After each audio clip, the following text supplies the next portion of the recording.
안녕하십니까? 청담마디 신경외과 심재원 원장입니다. 골프를 좋아하시는 분들 가운데 팔꿈치에 통증이 심하지만 친구들과의 골프 약속에서 빠지면 아예 팀에서 소외될까봐 걱정이 돼서 할 수 없이 라운딩을 나가시는 분들도 있습니다. 오늘 외래 치료 받으러 오신 어떤 분은 양쪽 팔꿈치의 안쪽과 바깥쪽이 모두 통증이 있어서 세수를 하거나 양치질을 하는 것도 고통스럽고 아예 골프를 당분간은 포기하고 골프채를 잡지 않겠다 이렇게 말씀하신 분이 있으셨습니다. 이러한 팔꿈치의 통증이 만성화되는 경우는 어떤 때인지 그리고 어떻게 치료를 해야 효과적으로 치료가 가능한지 그런 얘기를 오늘 드리겠습니다. 프롤로 치료를 개발한 해켓 선생님은 팔꿈치의 통증, 즉 엘보는 정확하게 진단하고 제대로 치료한다면 대부분 프롤로 치료에 아주 효과가 좋다라고 책에 기술하셨습니다. 또한 최근에 만성적인 테니스 엘보에서 프롤로 치료와 스테로이드 주사는 단기간에는 모두 효과가 좋지만 장기간을 비교하면 스테로이드 주사보다는 프롤로 치료가 훨씬 더 효과가 좋다는 논문이 2019년에 보고된 바가 있습니다. 그런데도 아직 많은 분들이 팔꿈치의 통증으로 오래 고생하시는 경우가 있습니다. 다음에 설명하는 6가지 경우에 해당이 된다면 만성적인 엘보로 진행될 수도 있다라고 생각하셔야 됩니다.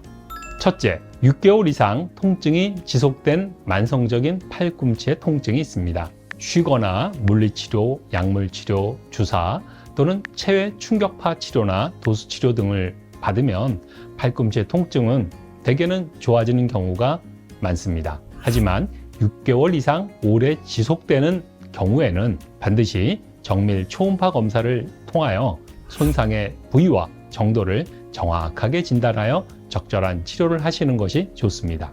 둘째, 스테로이드 주사라고 하죠. 일명 항염 주사 또는 뼈 주사라고도 하는데 이러한 것을 2, 3회 이상 맞고도 통증이 지속되는 경우에는 오래 갈 수 있습니다. 스테로이드 주사는 필요한 곳에 적절하게 사용한다면 아주 좋은 치료입니다. 하지만 힘줄이나 인대가 파열된 곳에 직접 주사를 하게 된다면 단기간에는 통증과 부종이 빨리 완화되어서 효과가 있는 것 같지만 장기적으로 볼 때는 우리 몸의 회복 반응을 억제하여 기능의 회복이 늦어질 수도 있습니다.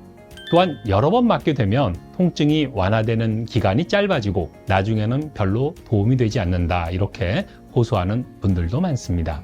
이런 경우에는 정밀 초음파 검사를 통하여 원인을 확인하고 치료하는 것이 좋습니다. 셋째, 테니스 엘보에서 힘줄의 손상뿐만 아니라 관절랑 인대의 파열이 동반된 경우입니다. 테니스 엘보는 팔꿈치 바깥쪽에 통증이 있고 이렇게 튀어나온 외측 상과 부위를 누르면 압통이 생깁니다. 팔꿈치를 쭉 편 상태로 손목을 뒤로 젖히는 동작에서 통증이 유발되는 것이 전형적인 증상입니다. 정밀 초음파 검사를 하게 되면 손목을 뒤로 젖히는 기능을 하는 총신전근의 힘줄에 염증 소견이나 파열이 있는 것을 보고서 진단이 가능합니다. 이때 힘줄의 파열과 함께 관절 부위를 지지해주는 관절랑 인대의 파열이 동반된 경우에는 치료가 까다롭습니다.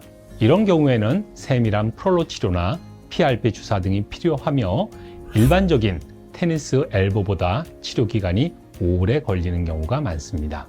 넷째, 골퍼 엘보에서 척골 신경염이 동반된 경우입니다. 골퍼 엘보는 팔꿈치의 내측에 있는 튀어나온 이 내측 상과 부위를 누르면 압통이 있고 팔꿈치를 쭉 편 상태에서 손목을 안쪽으로 이렇게 젖히는 동작에서 통증이 유발되는 것이 전형적인 증상입니다.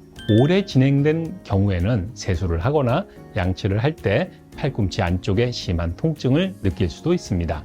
정밀 초음파 검사에서 손목을 구부리는 기능을 하는 총굴곡근의 힘줄에 염증이나 파열 소견을 보입니다.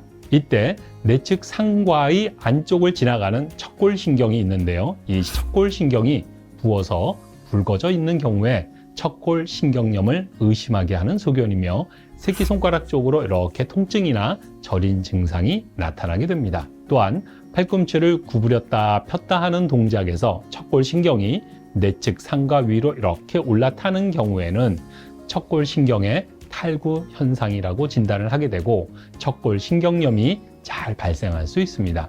이렇게 골프 엘보와 함께 척골신경염이나 척골신경 탈구가 동반된 경우에는 호전이 잘 되지 않아서 치료 기간이 오래 걸리거나 또는 세밀한 프로 치료가 필요합니다. 다섯 번째로 한쪽 팔에 골프 엘보와 테니스 엘보가 함께 있는 경우입니다. 이때는 손목의 신전근과 굴곡근을 사용할 때 모두 통증이 발생하므로 아주 고통스럽고 증상이 오래 지속될 수 있습니다. 여섯 번째로 양쪽 팔에 엘보 통증이 함께 있는 경우입니다. 한쪽 팔에 엘보가 있어도 고통스러운데 직업적으로 쉬지 못하고 작업을 계속하는 경우나 아픈 것을 참으면서 골프나 운동을 오래 지속한 경우에는 양쪽 팔에 엘보가 생겨서 아주 힘든 경우도 있습니다. 한쪽 팔만 아프면 반대쪽 팔의 기능을 더 많이 사용하게 되는데 오랜 기간 동안 적절한 치료하지 않고 반대쪽 팔을 많이 사용하게 되면 그쪽에도 엘보가 생길 수 있습니다. 이 중에서도 가장 심한 경우는 양쪽 팔에 골퍼 엘보와 테니스 엘보가 함께 생기는 경우입니다. 저희 병원에 네오라시는 분들은 여러 가지 치료를 해도 좋아지지 않고 만성화되어서 오시는 분들이 꽤 있습니다. 스마트폰이나 노트북의 사용이 많은 현대사회의 팔꿈치의 통증은 점점 그 발생 빈도가 높아지는 것 같습니다. 너무 오래 방치하지 마시고 초기부터 적극적으로 치료하시는 것이 좋으며 오늘 말씀드린 것처럼 만성적인 팔꿈치 통증이 발생하는 6가지 경우에 해당된다면 정밀 초음파 검사를 통하여 정확한 진단을 받으시고 적절한 치료를 하실 것을 권해드립니다. 감사합니다.